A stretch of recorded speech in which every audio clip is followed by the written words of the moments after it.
Hello guys, welcome back to my YouTube channel. आज हम unit second का part 4 करेंगे, तार्किक निर्णय निर्माण।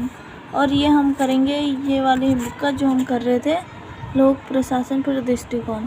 इसका आज हम यूनिट सेकंड का, ये हमारी यूनिट सेकंड का ये 4 चैप्टर करेंगे। और आपका इसका एग्ज़ाम भी है, तो चलिए देख लेते हैं इसके मेन पॉइंट। निर्णय निर्माण का विषय काफ़ी व्यापक है। निर्णय निर्माण एक बहुस्तरीय प्रक्रिया है जिसको संगठन की एक महत्वपूर्ण प्रक्रिया माना जाता है। संपूर्ण क्रिया का मुख्य उद्देश्य यही होता है कि प्रस्तावित लक्ष्यों की प्राप्ति के लिए मानवीय गतिविधि को निर्धारित करें। और बैक साइड देख लेते हैं, इधर है। इनमें कई प्रकार के निर्णय हैं जिन्हें अनेक वर्गों में बांटा जाता है। पहला है कार्यक्रमित निर्णय और गैर कार्यक्रमित निर्णय। कार्यक्रमित निर्णय नियमित अंतराल के बाद संरचित और पुनरावृत्ति होते हैं। और दूसरा है गैर कार्यक्रमित निर्णय। कार्यक्रमित निर्णय की तुलना में असंरचित और क्रम घटने वाली होती है। संगठनात्मक निर्णय और व्यक्तिगत निर्णय। संगठनात्मक निर्णय में संगठनात्मक लक्ष्य शामिल होते हैं जो कि संगठन की उन्नति के लिए लिए जाते हैं। यहाँ पे निजी निर्णय संगठन के कर्मचारी से संबंधित है। व्यक्तिगत निर्णय और सामूहिक निर्णय। व्यक्तिगत निर्णय एक व्यक्ति द्वारा लिया जाता है। सामूहिक निर्णय के निर्णय होते हैं जो किसी समूह या संगठन द्वारा एक निश्चित उद्देश्य की प्राप्ति के लिए लिए जाते हैं। नियमित निर्णय और विशिष्ट निर्णय। नियमित निर्णय जो कि नियमित बार सामने आने वाली समस्याओं से संबंधित होते हैं। विशिष्ट निर्णय किसी गंभीर समस्याओं पर लिए जाते हैं। नीति निर्णय और प्रवृत्ति निर्णय। नीति निर्णय वह निर्णय है जो कि संगठन के बुनियादी सिद्धांतों को परिभाषित करते हैं। प्रवृत्ति निर्णय में नियमित कार्य से संबंधित अल्पावधि उद्देश्यों और लक्ष्यों के नियोजन और निर्धारण को शामिल किया जाता है। और नेक्स्ट देख लेते हैं निर्णय निर्माण के सिद्धांत। निर्णय निर्माण का सीमांत सिद्धांत यह हासमान प्रतिफल के सिद्धांत पर आधारित है। निर्णय निर्माण का गणितीय सिद्धांत। यह सिद्धांत संगठन में प्रबंधकों को विज्ञान दृष्टिकोण देता है। निर्णय निर्माण का मनोविज्ञान सिद्धांत। यह सिद्धांत इस विचार पर कार्य करता है कि निर्णय निर्माण एक संज्ञानात्मक प्रक्रिया है जिसमें कि समस्या की जांच, विकल्पों की तलाश और बेहद संभावनाओं का चुनाव शामिल है। सीमित कारक सिद्धांत। इस सिद्धांत के अनुसार समस्या के मौलिक बुनियादी का विश्लेषण किया जाता है। उस आधार पर संभावित अवरोधों और निष्कर्षों का निर्माण किया जाता है। निर्णय निर्माण में भागीदारी का सिद्धांत। यह सिद्धांत समूह के भागीदार के विचारों के कार्य पर किया जाता है। निर्णय निर्माण में वैकल्पिक सिद्धांत का विचार। इस सिद्धांत के अनुसार सभी संभावनाओं का एक करके मूल्यांकन किया जा सकता है और सभी संभावित विकल्पों पर विचार करने के बाद बेहतर निर्णय को ध्यान में रखकर अंतिम निर्णय लिया जा सकता है। सभी निर्णय पूर्णतः या आंशिक तौर से इन्हीं सिद्धांतों पर आधारित होते हैं। निर्णय सिद्धांत का अर्थ। निर्णय सिद्धांत को अंतर अनुशासित प्रक्रिया के रूप में माना जाता है जिसे कि अनजान परिस्थितियों में सबसे अच्छा निर्णय माना जाता है। इस आधार पर निर्णय सिद्धांत के 3 अलग-अलग क्षेत्रों का निर्माण किया जाता है जो कि 3 अलग-अलग दृष्टिकोण से निर्णय निर्माण की समीक्षा करता है। वर्णनात्मक निर्णय सिद्धांत इस बात की समीक्षा करता है कि कैसे एक अतार्किक व्यक्ति समस्या को समझकर निर्णय लेता है। निर्देशनात्मक निर्णय सिद्धांत। यह सिद्धांत निर्णय लेने वाले को यथासंभव निष्कर्ष निकालने और अनजान परिस्थिति में बेहतर संभावित निर्णय लेने के लिए बुनियादी दिशा निर्देश प्रदान करता है। मानकीय निर्णय सिद्धांत, यह सिद्धांत मूल्य और मानदंडों के महत्व को उजागर करता है और साथ ही मूल्यों और मानदंडों के आधार पर निर्णय लेने के लिए मार्गदर्शन प्रदान करता है। निर्णय निर्माण प्रारूप के प्रकार। निर्णय निर्माण प्रारूप उन पद्धतियों को परिभाषित करते हैं जो निर्णय निर्माण के लिए जाते हैं। निर्णय निर्माण के प्रारूप मुख्यतः 4 प्रकार के होते हैं: सहज ज्ञान संबंधी निर्णय निर्माण प्रारूप, रचनात्मक निर्णय निर्माण प्रारूप, तार्किक निर्णय निर्माण प्रारूप, सीमित तार्किक निर्णय निर्माण प्रारूप। नेक्स्ट देख लेते हैं। निर्णय निर्माण का रचनात्मक प्रारूप कल्पनाशील नए विचारों की शक्ति पर प्रकाश डालता है। रचनात्मक निर्णय निर्माण प्रक्रिया के तरीके। समस्या को जानना, इस प्रक्रिया में समस्या को समझते हैं और उनका पहचान करते हैं। अपलावन, इस प्रक्रिया में समस्या के बारे में सचेत होकर सोचते हैं और उससे संबंधित सूचना इकट्ठी करते हैं। उद्भवन, इस प्रक्रिया में समस्या से अलग हो जाते हैं, हालांकि अवचेतन अवस्था में मस्तिष्क समस्या पर विचार करता है। स्पष्टीकरण, इस प्रक्रिया में कम से कम उम्मीद के परिदृश्य में समाधान दिखने लगता है। सत्यापन और प्रयोग के स्तर पर, इस प्रक्रिया में समाधान का सत्यापन करके उसे आखिरी निर्णय के रूप में क्रियान्वित कर दिया जाता है। और नेक्स्ट देख लेते हैं। तार्किक निर्णय निर्माण प्रक्रिया निर्णय निर्माण के प्रक्रिया को दर्शाता है जिसमें व्यक्ति अपने बुद्धि और विवेक के द्वारा संभावित विकल्पों में से किसी एक विकल्प का चुनाव करता है। तार्किक निर्णय निर्माण प्रक्रिया के चरण। समस्या की पहचान करना, पहला चरण में समस्या की पहचान और उसको परिभाषित किया जाता है। निर्णय के मानदंड स्थापित करना, इस चरण में व्यक्ति निर्णय से संबंधित सभी प्रासंगिक तत्वों, सूचना, जोखिम, आवश्यकता, हित, अपनी पसंद आदि की पहचान करता है। निर्णय निर्माण के मानदंड का प्रभाव, इस चरण में निर्णय निर्माण से संबंधित प्राथमिकताओं एवं जानकारी को सही क्रम में रखा जाता है। संभावित विकल्पों का पता लगाना, समस्या को पहचान कर उससे संबंधित प्रासंगिक सूचनाओं को इकट्ठा करने के बाद इस चरण से सभी संभावित विकल्पों का मूल्यांकन और उसकी रूप रेखा तैयार की जाती है। प्रत्येक विकल्पों का मूल्यांकन यह 5वां चरण है। इस चरण में सभी संभावित विकल्पों का विभिन्न मानदंडों जैसे संभाव्यता, वास्तविकता, विकल्पों की विश्वसनीयता, प्रत्येक विकल्पों के हानि और लाभ के आधार पर मूल्यांकन किया जाता है।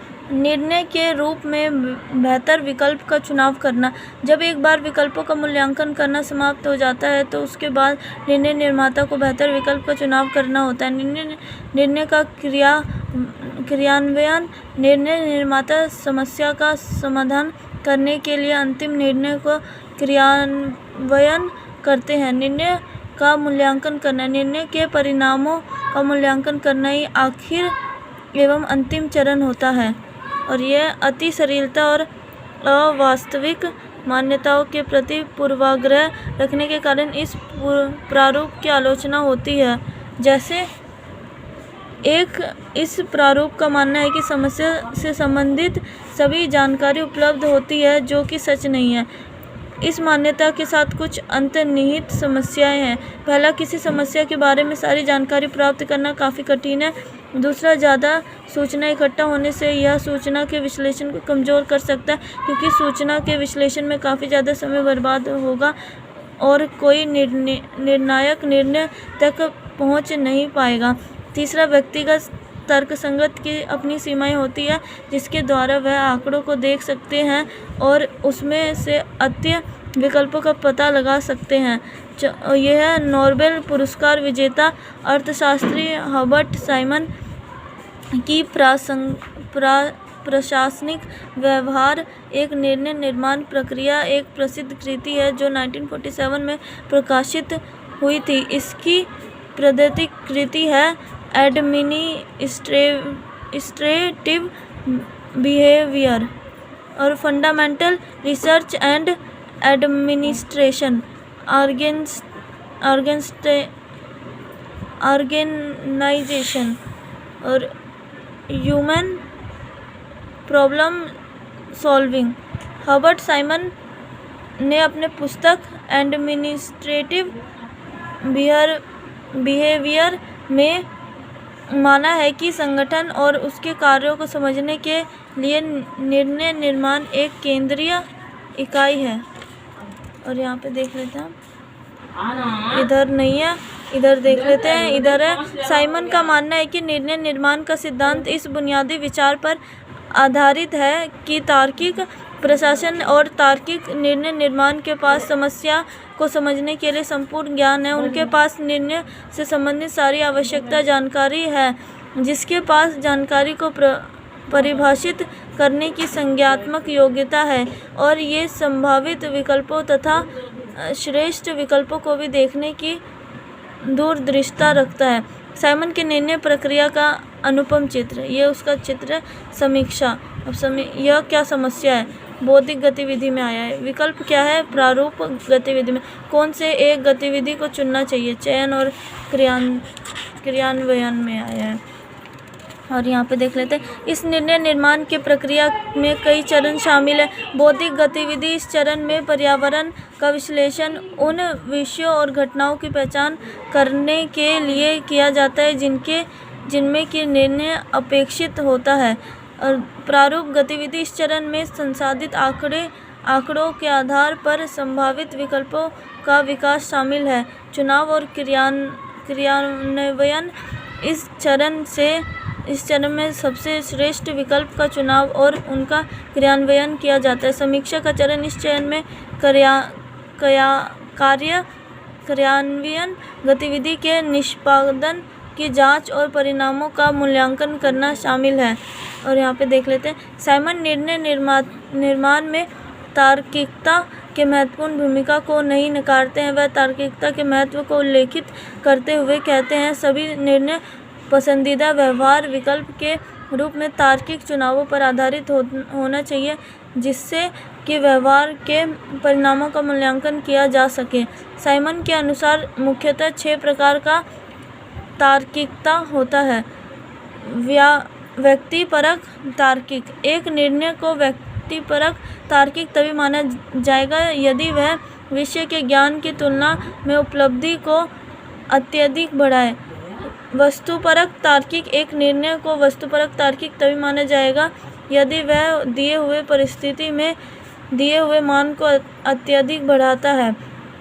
विमर्शी तार्किकता, विमर्शी तार्किकता का अर्थ है कि साध्य से साधन से साध्य तक का सोच समझकर समायोजन करना।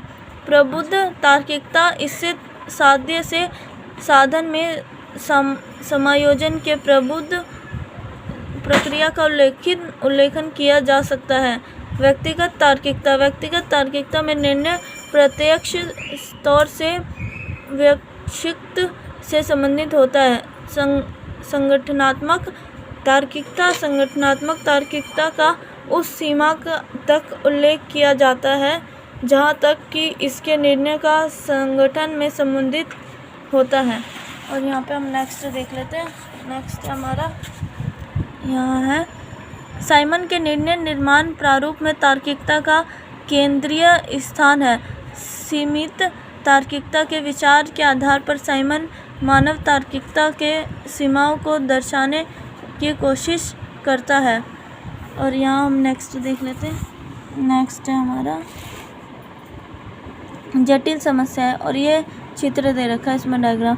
संज्ञानात्मक समस्याएं, सूचनाओं की अपूर्णता, समय की कमी, ये सारे एक ही चीज़ में जो है हमारा सीमित तार्किकता।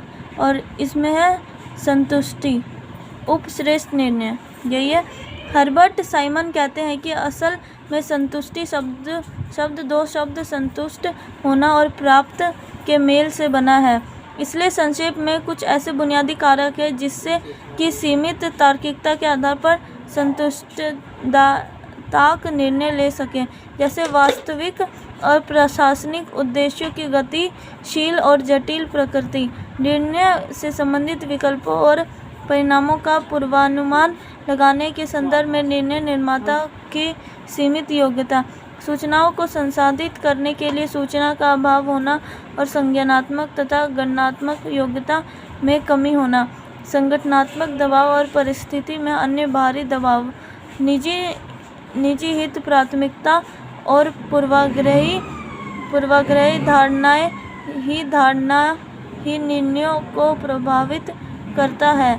इस आधार पर प्रशासनिक मानव के निम्नलिखित लक्षण हैं, और यहाँ पे देख लेते हैं। सीमित तार्किकता के आधार पर प्रशासनिक मानव और न्यूनतम मानदंड को पूर्ण करने वाला संतुष्ट दाय निर्णय ही लेता है।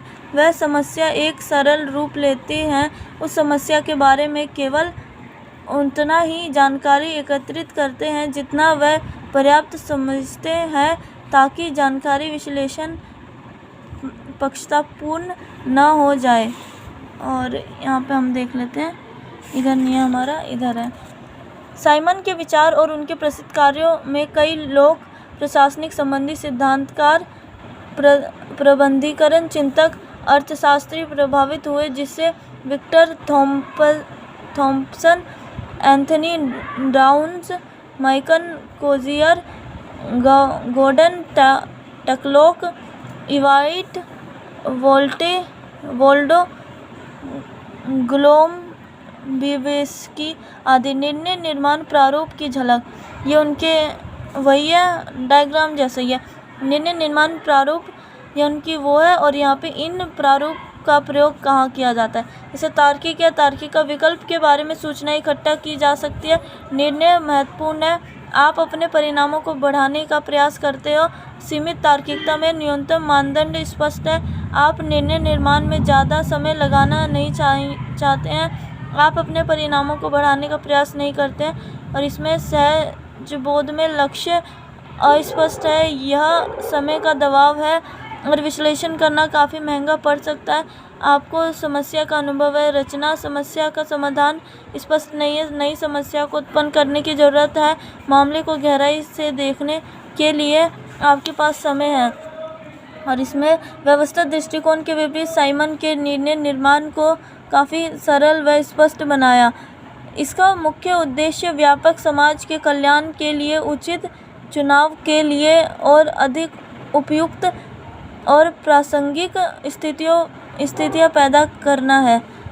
तो ये थे आज के हमारे मेन पॉइंट। ये वीडियो ऑलरेडी पूरी बहुत ज़्यादा हो चुकी है, जिसको आप थोड़ी सी ज़्यादा स्पीड में करके, नॉर्मल से 1 पॉइंट ज़्यादा स्पीड में करके देख सकते हैं, क्योंकि ये बहुत ज़्यादा हो चुकी है, क्योंकि इसमें बहुत ज़्यादा मेन पॉइंट थे।